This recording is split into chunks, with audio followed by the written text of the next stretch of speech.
my song.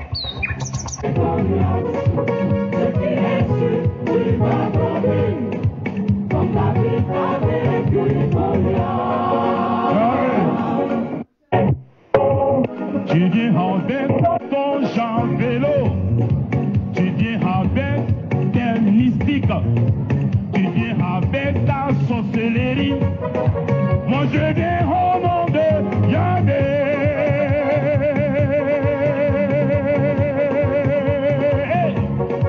Ce qui est sûr, tu vas tomber. Ce qui est sûr, tu vas prendre. Ce qui est sûr, tu vas coller.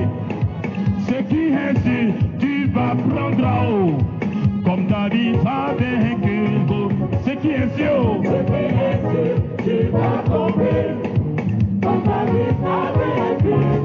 Alors bonjour famille, bonjour, soyez les bienvenus. Donnez-moi juste 2 minutes pour que je puisse me connecter. Anto Colombe, piment est brûlé, oui brûlé, piment est brûlé. Bonjour, Zach Laporte, bonjour Michel Yapo, bonjour à ancien Roger Maïzan Quadio, bonjour tout le monde. Mesdames et messieurs, on ne va pas en guerre avec un soldat handicapé. Je répète, on ne va pas en guerre avec un soldat handicapé. Bonjour Marie-Ange Kipré. Alors aujourd'hui nous allons parler de la Côte d'Ivoire comme d'habitude. Nous allons parler de la Côte d'Ivoire comme d'habitude. Et nous allons parler à M. Ouattara. Et nous allons parler aux Ivoiriens qui sont handicapés. Et nous allons parler à la spiritualité de la Côte d'Ivoire. Donc camarades, restez connectés le temps que moi aussi je puisse inviter 2 ou 3 amis. Vous pouvez faire pareil. Hein. C'est juste des clics. Et on y va. Le thème d'aujourd'hui c'est on ne va pas en guerre avec un soldat handicapé. Bonjour, chef Balou Nambalou de la Dream Team. Mesdames et messieurs, recevez chez vous au Konsisi Baba Nicolo. Porte-parole et archevêque du Vatican. Allez, à tout à l'heure, camarades. Le temps que je partage un peu aussi, hein, c'est normal. Voilà, laissez-moi partager un peu. Laissez-moi partager juste un peu. Partagez, doni, voilà. Juste que je partage un peu, voilà. Ok. Voilà. Je partage. Publier. Ensuite, je partage ici. Voilà. Je partage ici. Excusez, c'est bon. Voilà. C'est bien. Alors, bonjour. Bonjour messieurs, bonjour mesdames, bonjour tout le monde, bonjour toute la Côte d'Ivoire et bonjour à ceux qui vont tomber pour la patrie. Mesdames et messieurs, j'ai intitulé le message que je vais vous passer aujourd'hui. On ne va pas en guerre avec des soldats handicapés. Il y a une guerre qui s'impose à nous. Guerre dans tout le sens du terme. Dans le sens propre de la chose. Mais cette guerre n'est pas une guerre individuelle. N'est pas une guerre personnelle. C'est une guerre pour récupérer notre territoire. C'est une guerre pour prendre notre pays. Et qui nous fait la guerre? C'est des hommes que nous-mêmes, par notre division, nous-mêmes, par notre infantilité, nous-mêmes, bonjour Katilor, nous-mêmes, par notre cupidité, nous avons légué notre pays. C'est face à ces hommes-là que nous sommes en train d'aller faire la guerre. Qui est cet homme-là? C'est un homme dont les parents affamés ont été adoptés par une terre propice, la Côte d'Ivoire. Bonjour Zoku, bonjour Maestro, comment tu vas? Qui nous fait la guerre? C'est un homme qui a permis d'être une personnalité. C'est un homme dont nos arrière-grands-parents, nos débuts d'indépendance ont adopté la famille affamée. Parce que notre terre étant une terre d'hospitalité, une terre propice à recueillir tous les affamés de la sous-région, tous les mitards, tous les clochards de l'Afrique de l'Ouest, notre terre a reçu tous ces affamés, ces hyènes dans notre pays et leurs petits-enfants sortent les crocs contre nous aujourd'hui.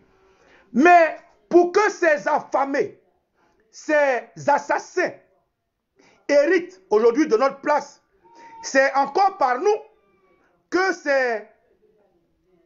ces chercheurs d'Eldorado, c'est par nous que ceux qui sont venus en Eldorado en Côte d'Ivoire sont passés pour pouvoir nous transvaser.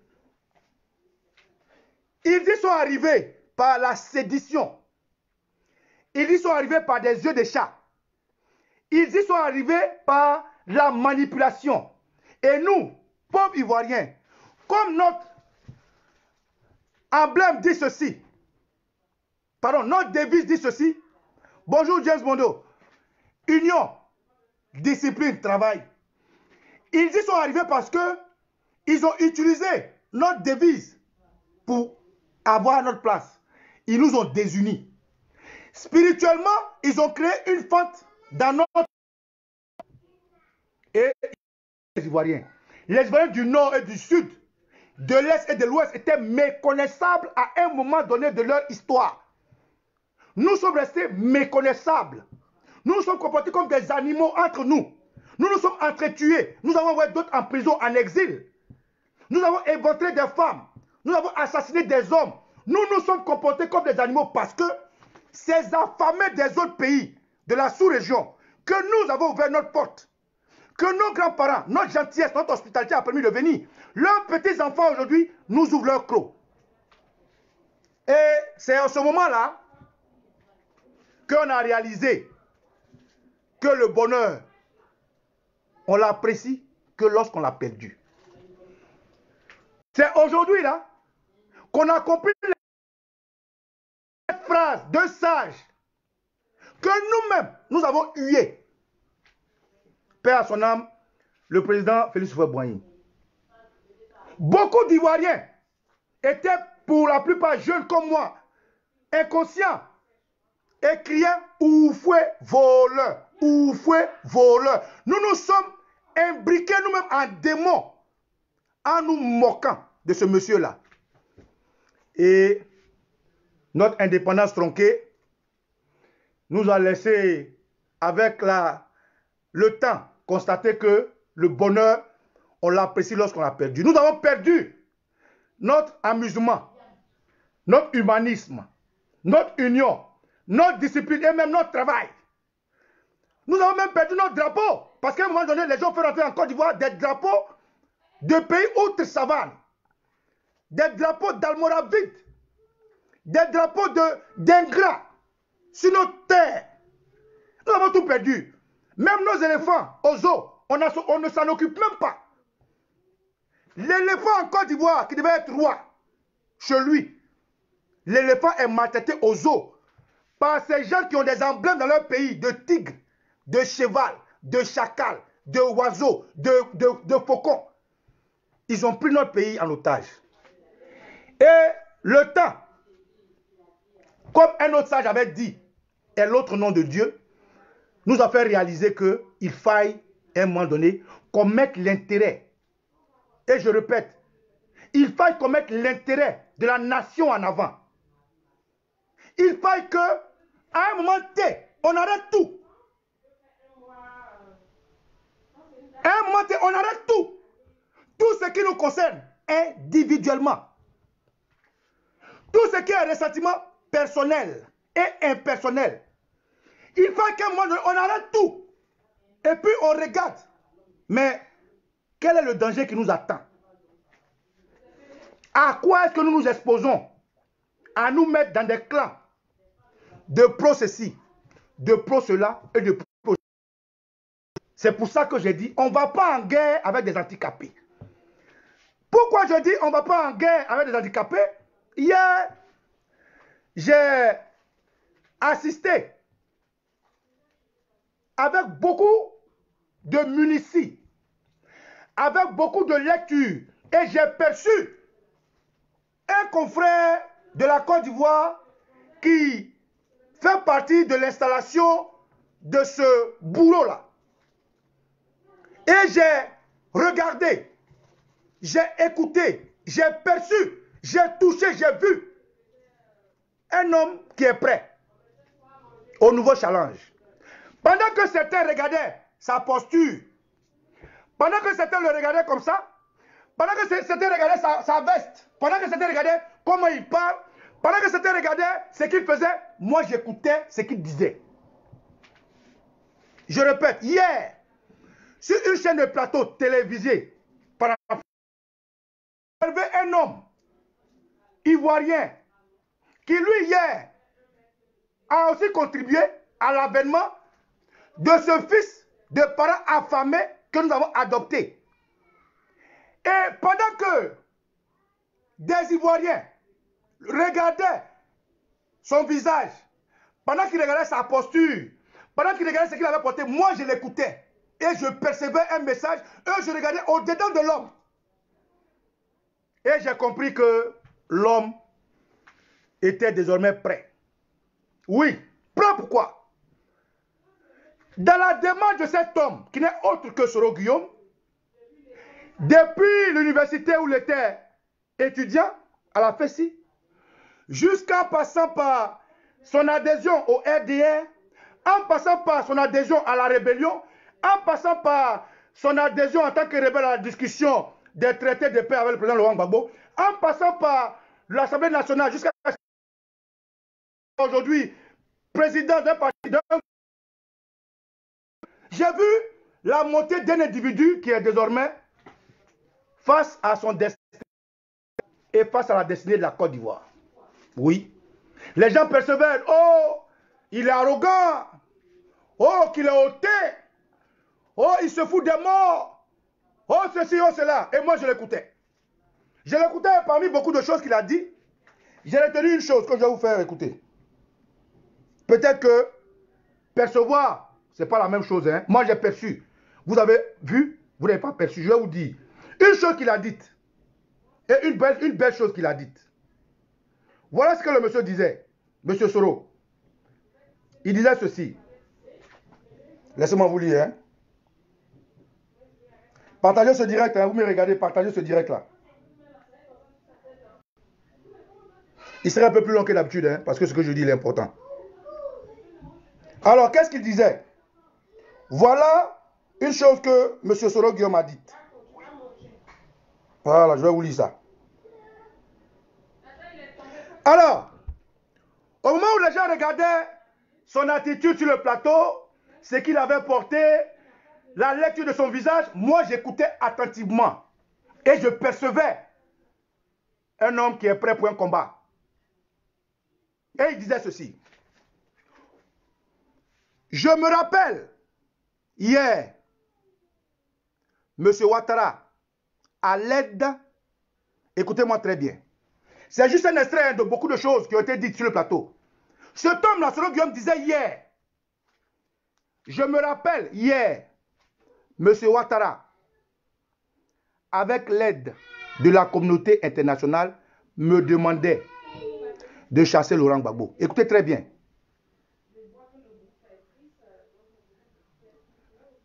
Elisa, comment tu vas? M. Kitia, bonjour. Écoutez très bien. Je me rappelle hier, M. Ouattara, avec l'aide de la communauté internationale, me demandait de chasser Laurent Gbagbo du pouvoir. Mais aujourd'hui, c'est lui, Ouattara, qui dit que la Côte d'Ivoire est un pays souverain et qu'il n'a rien à cirer avec les décisions de cette même communauté internationale. Et il va plus loin, il dit ceci. Ouattara est passé par toutes sortes d'actions.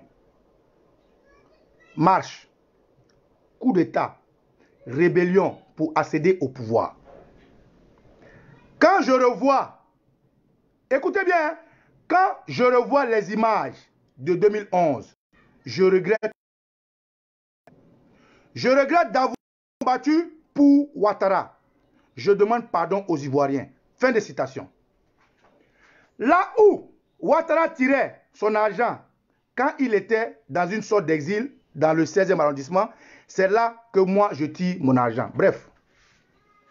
Vous voyez, camarades, J'ai intitulé ce direct, on ne va pas en guerre avec des handicapés. Il y a 3 sortes d'Ivoiriens aujourd'hui. Pour la guerre qui nous attend, nous avons 3 sortes d'Ivoiriens. Nous avons ces Ivoiriens-là, dont je vous ai parlé tout à l'heure. Ceux que notre pays a accueilli, les grands-parents, qui affamés dans leur pays, cherchaient gîte et couvert. Ceux que la Côte d'Ivoire a ouvert les bras, parce que dans leur pays, il n'y avait que du soleil, il n'y avait que de la savane, il n'y avait rien à manger, il n'y avait que des charognards. Ils ont accouru dans notre beau pays, on leur a donné gîte et couvert. Ceux-là font partie d'un groupe d'Ivoiriens qui veulent nous vassaliser et qui sont en train de s'armer dans tout le territoire ivoirien pour nous tuer. Il y a ces Ivoiriens-là. Et puis, il y a une autre catégorie d'Ivoiriens divisée en 2. Il y a une catégorie. Il y a ceux-là. Il y a ceux-là qui disent que eux, ils sont handicapés. Eux là, ils sont handicapés. Eux, il faut qu'on réponde à leurs questions. Pourquoi Soro Guillaume a tué? Pourquoi Bédié s'est mis avec Ouattara? Est-ce qu'ils ont demandé pardon? Il faut qu'ils aient réparation avant qu'on ne soigne ou sauve le soldat Côte d'Ivoire. Il y a ces catégories d'Ivoiriens là. C'est ceux-là que j'appelle les Ivoiriens handicapés, les soldats handicapés. Et puis, comme moi, comme beaucoup, et comme Soro, et peut-être comme Kakabe demain, quand il va nous rejoindre, comme Afi Nguessa, comme Mamadou Koulibaly, comme Laurent Gbagbo, fut-il en prison, comme Charles Blé Goudé, comme Maman Simone Gbagbo, comme Mabri Touakeus, comme tous ceux-là qui disent, allons, il y a urgence, il faut sauver la Côte d'Ivoire. Il y a urgence, il faut sauver la Côte d'Ivoire avant de soigner nos plaies. Oui. Donc je répète, il y a aujourd'hui, pour ce combat, 3 catégories d'Ivoiriens. Il y a les fils adultérins, ceux qu'on a adoptés et qui veulent nous transvaser, qui veulent par les armes, au prix de notre sang, comme ils l'ont fait avec nos frères hier, remettre ça en bis repetita, qui sont là, qui sont la gamme de Draman, la gamme de M. Draman, dont nous avons hébergé Dame Nabilou Sissé et son papa, Ouattara, à qui, au moment où le Burkina était moisi, ils avaient faim, ils n'avaient rien à manger, on a recueilli chez nous.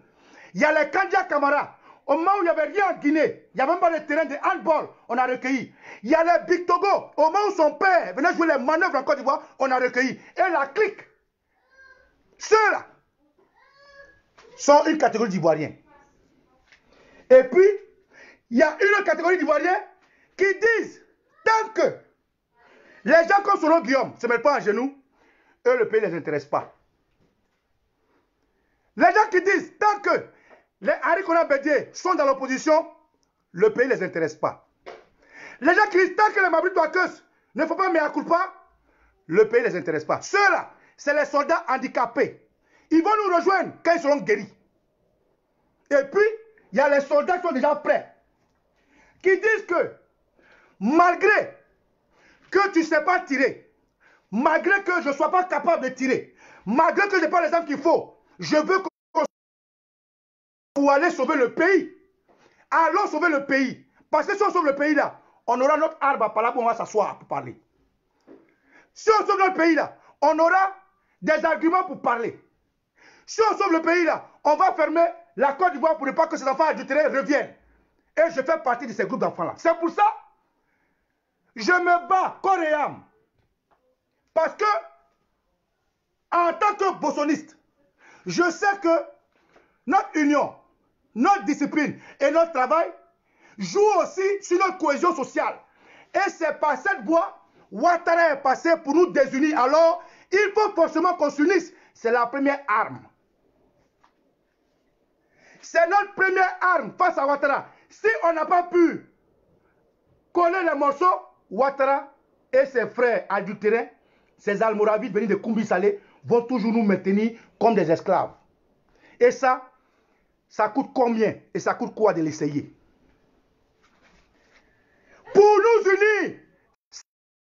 ça coûte combien de l'essayer? Pas nous unir pour Baba Nicolo. Pas nous unir pour un parti politique. Pas nous unir pour un homme. Mais nous unir pour la Côte d'Ivoire. Notre bien commun.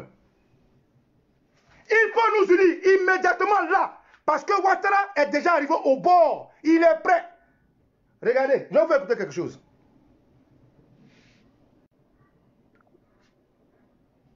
Je vais vous faire écouter quelque chose. Écoutez, hein. Quand vous parlez c'est du jeu, je vais vous faire écouter quelque chose. Vous êtes prêts? Écoutez, hein. Écoutons ensemble. Je vous avais dit que je n'allais pas y répondre.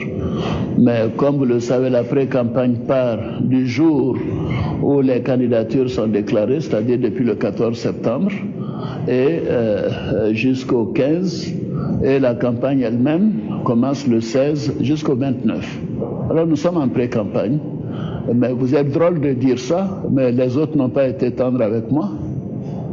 Pourquoi voulez-vous que je leur dise des choses, rencontre des mensonges? Donc je ne retire aucun mot de ce que j'ai dit. Nous avons une constitution, je l'ai toujours avec moi. Nous avons des institutions et je demande que chacun respecte la constitution, les lois de la République et les institutions.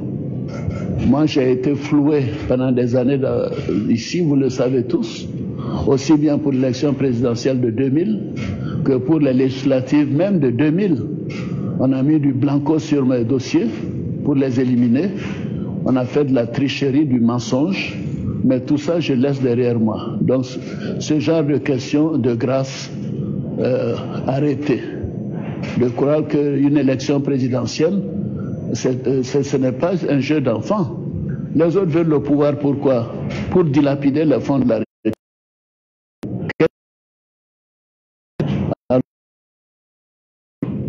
Et je continuerai.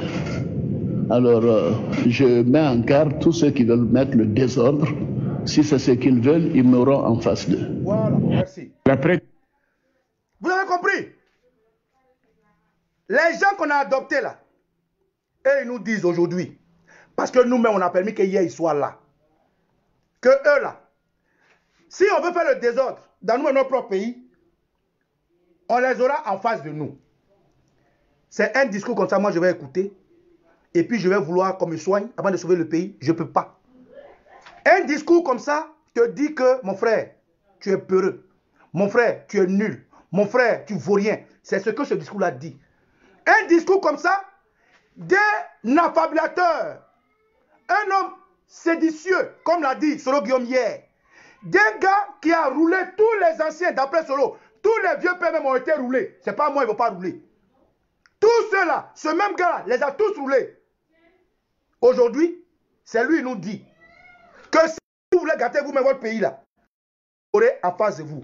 Quand tu écoutes un discours comme ça, mon frère, ton cœur là, de patriote là, doit se réveiller. Ton ressentiment personnel là, tu mets ça à côté.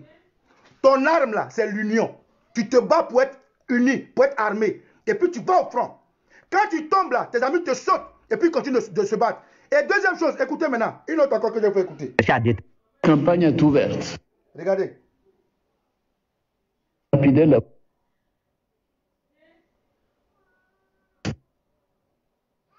Continue, nous aussi on va vous obéir un peu. Écoutez ça. Écoutez ça, écoutez ce deuxième, écoutez. On a presque fini la vidéo. Continue, nous aussi on va vous désobéir un peu.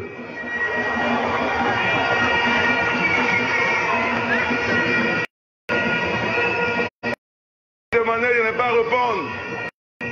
Vous avez demandé de ne pas répondre.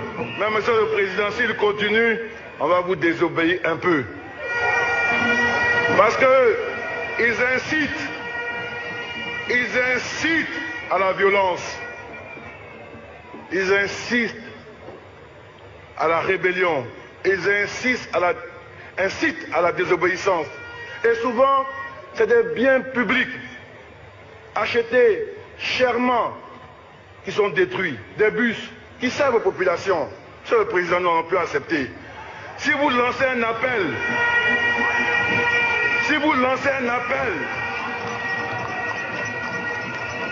on s'était Parce que nous, on ne sait pas se fâcher à moitié. Quand on se fâche sérieusement. Si vous lancez un appel et qu'à la fin de la journée, il y a des destructions de biens privés ou publics, le soir, on sera devant votre maison pour vous apporter la... Merci. Le soir, on sera devant votre domicile pour vous apporter la... Merci. Alors, camarades, en tant que fils de Côte d'Ivoire, en tant que quelqu'un qui a un héritage à laisser après son départ de ce monde, quel est le choix qui est le plus habile, le plus intéressant à choisir? Le choix le plus habile, le choix le plus intéressant, c'est le choix de laisser un héritage à sa progéniture. Et cet héritage, pour la laisser, ce n'est pas un problème de bas-ventre. Ce n'est pas un problème de ressentiment. Ce n'est pas un problème d'intérêt personnel, mais c'est un problème d'intérêt national. Pour la Côte d'Ivoire, pour la nation, moi, femme, je répète, pour l'intérêt national, moi, je suis prêt à chasser Ouattara avec sa propre femme. Je suis prêt à chasser Ouattara avec son propre petit frère. Parce que pour moi, Ouattara est le PGCD de la Côte d'Ivoire, le plus grand commun diviseur. Donc, ceux qui sont handicapés là, ce n'est pas avec tous les soldats qu'on va au front. Pour aller au front, il faut aller avec des soldats qui ont du cœur. Pour aller au front, il faut aller avec des soldats qui peuvent comprendre. Pour aller au front, il faut aller avec des soldats qui sont unis. Pour aller au front, il faut aller avec des soldats qui peuvent protéger leurs camarades. On ne va pas au front avec des handicapés. Donc, cette guerre-là, c'est une guerre qui a déjà commencé entre eux et nous. Entre les enfants adultérins, les Almoravides que nous avons adoptés, les arrière-grands-parents, contre ceux qui ont eu faim des années indépendantes dans leur pays où il n'y avait rien à manger, où il y avait du soleil, et que nous avons ouvert nos portes. C'est contre ceux-là que si tu es avec nous, alors il faut comprendre. Comme Soro Guillaume l'a dit hier, il faut avoir une lecture intellectuelle du temps. Oui, moi aussi hier j'ai regardé Soro Guillaume. Mais pendant que vous regardez Soro Guillaume, comment il est habillé, comment il parle, comment il joue, moi je l'écoutais. Oui, pendant que certains regardaient, mais il est gonflé, il est hautain, il est balpo, moi je l'écoutais. J'écoutais les questions qu'on lui posait et j'écoutais ses réponses. Et je vous ai dit tout à l'heure une partie de ce qu'il a dit. Aujourd'hui, Soro Guillaume est prêt pour se battre avec nous. Aujourd'hui, Soro Guillaume est prêt comme un enfant. Quand dans vos villages, un enfant fait quelque chose, par exemple, moi, mon fils, il allait faire palabre quelque part. Et puis on l'envoie, on dit, ton fils a fait palabre. Je ne le laisse pas à la maison, hein, je le mets devant. Souvent même, là, on te met devant, on te frappe jusqu'à ce que tu arrives où tu vas aller chercher palabre là. C'est comme ça. On ne laisse pas le fils à la maison pour aller se battre pour lui, non.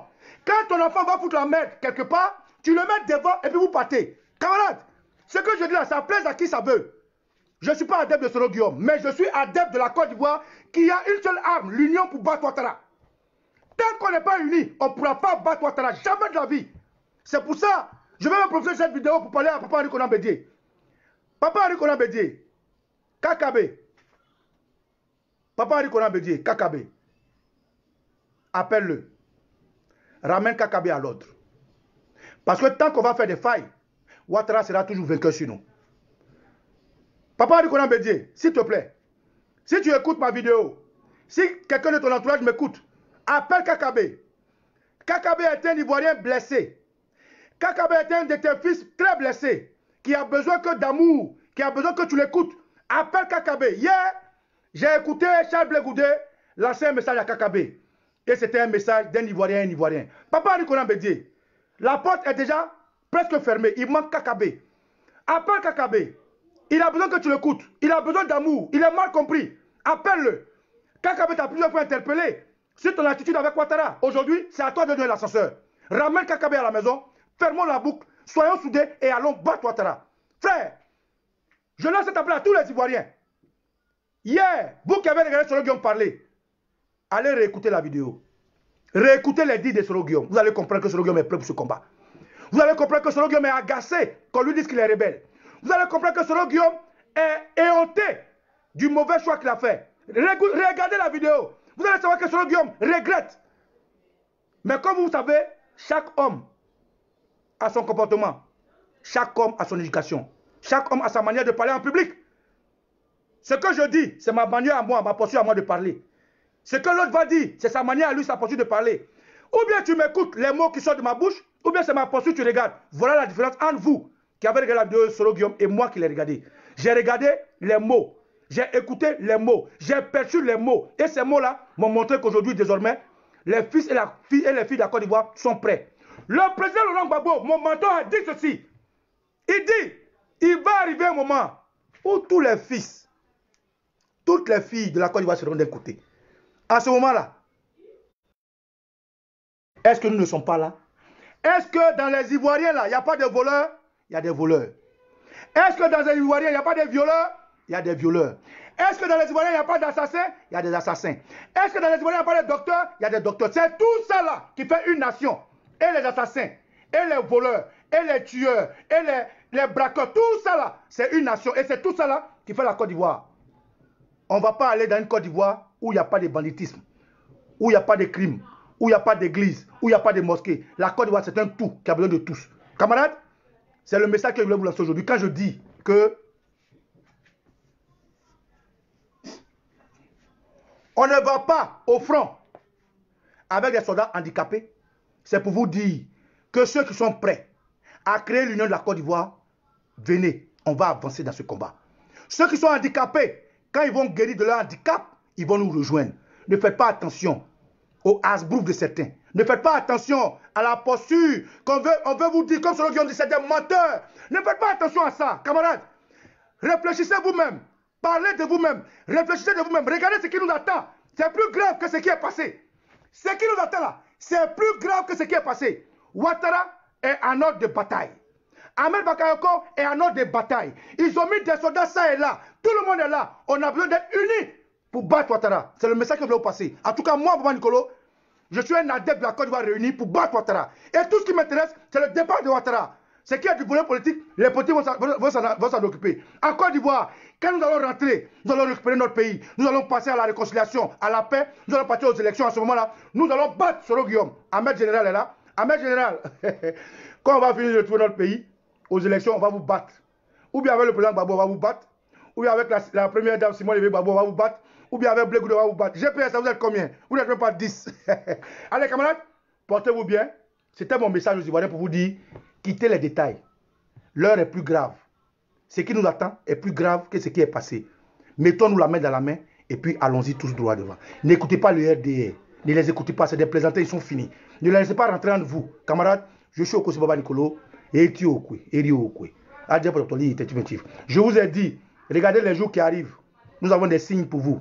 Je répète, regardez les jours qui arrivent. Nous avons des signes pour vous. Je tiens à saluer tout le Vatican, tous les enfants du cœur, tous les scouts, tous les curés et toutes les mères supérieures. Maman Kondo Madeleine, Eben Boané, Bishop Messidedek, Leila Bamba, Martaba, Kassoum Ouattara et moi, Okosi Boba Nicolo. Portez-vous bien. Ciao, ciao.